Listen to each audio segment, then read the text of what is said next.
Rocks. A variation on the form of rectangles and squares.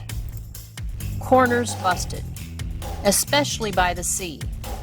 The sea can shove solid walls of rock up to an abutment over here, and then it comes down like this, comes down like that, and it has a point, comes up, and then this guy comes here, and comes here, and comes here, above the horizon line. That's how it goes. Then you have these guys do things here, and it starts to slope area.